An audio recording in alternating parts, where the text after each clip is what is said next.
દોસ્તો, મારી ગુજ્જુની મોજ ચેનલમાં આપનું સ્વાગત છે। આજના વિડીયોમાં આપણે વાત કરવા જઈ રહ્યા છીએ કે આજે તો આ પાણીના ટાંકામાં યશવીએ આઈફોન નાખી દીધો। પહેલી વાર તેને છોટો બેબીને આ રીતે ખોળામાં લીધું। દોસ્તો, પછી આઈફોન શું હવે ફેલ ગયો, શું હવે રિપેર નહીં થાય, બધી જ માહિતી મળશે તમને આપણા આ વિડીયોમાં। મારી ચેનલ પર નવા હોય તો ચેનલને ફટાફટ લાઈક, શેર એન્ડ સબસ્ક્રાઇબ કરી દો।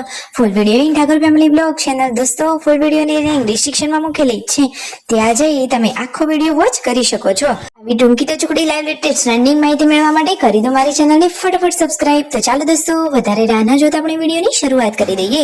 તમે વિડીયોમાં લાઈવ જુઓ કે આજે તો શિલ્પા ભાભી સવારે નાસ્તો બનાવવા માટે રસોડામાં આવી ગયા છે અને એ તો બનાવી રહ્યા છે મકાઈના લોટમાંથી સરસ મજાના ગરમા ગરમ ક્રિસ્પી ગોટા।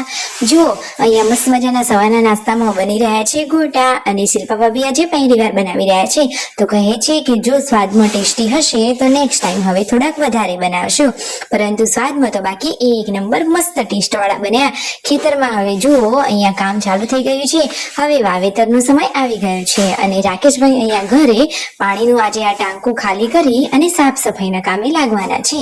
જુઓ, ઘણા ટાઈમથી આ ટાંકાની સાફ સફાઈ નહોતી કરી, તો આજે એ સાફ સફાઈ કરવાની છે। તો એ તો બ્રશ, કૂચડા, ડોલ, ટફ બધું લઈ અને ટાંકામાં ઉતરી ગયા છે। આજે તો ભોયતળિયાનું આ મોટું ટાંકું સાફ કરવાનું છે। તો બચ્ચા પાર્ટી એટલે કે યશુ અને વિયુ પણ પાણીમાં રમી રહ્યા છે, એમના માટે તો આ સ્વિમિંગ પુલ છે। અને અચાનક આ શું ઘટના બની ગઈ, યશવીએ તો અંદર જે આઈફોન હતો એને પાણીમાં જ નાખી દીધો। ફટોફટ રાકેશભાઈએ લઈ તો લીધો, પરંતુ શું હવે આ મોબાઈલ ઠીક થશે કે નહીં? તમારે એ મોબાઈલ જોવો છે કે અત્યારે તેની હાલત કેવી છે?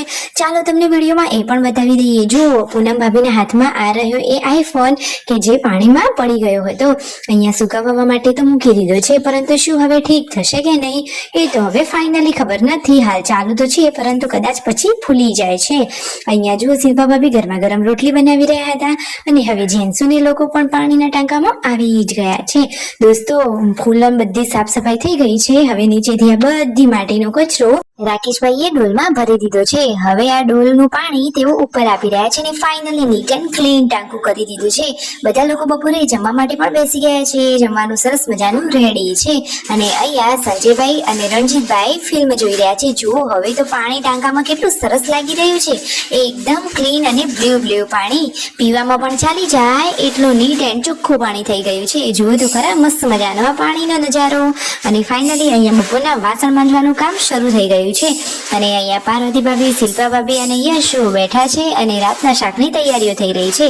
આજે તો શિલ્પા ભાભી બનાવવાના છે શાનું શાક તમને ખબર છે? પાપડનું શાક બનાવવાના છે, એ પણ અલગ જ રીતથી અને અલગ જ ટેસ્ટથી।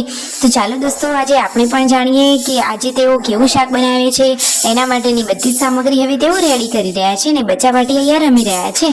અને આજે તો મિતાંશ માટે નવી સાયકલ લાવ્યા। અરે જુઓ તો ખરા, નાના મિતાંશ માટે નાની સાયકલ। તો કદાચ આ મિની કિચનની આ ગાલની છે શાકભાજીની, તો હવે એને તો મિતાંશની સાયકલ બનાવી દીધી છે। મિતાંશને એના ઉપર બેસાડી અને રાકેશભાઈ એને ચલાવી રહ્યા છે। જુઓ તો ખરા કે મિતાંશ તો કેટલો ખુશ થઈ ગયો, એના માટે તો આ એક નવું રમકડું થઈ ગયું।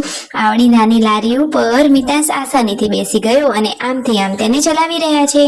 જુઓ, એ તો એકદમ ખુશાલ થઈ ગયો, એના માટે તો આ નવી સાયકલ કહેવાય। અને બધા જ લોકો અહીંયા જમવા માટે પણ બેસી ગયા છે અને મિતાંશને શું થયું કે તે રિસાઈ ગયો।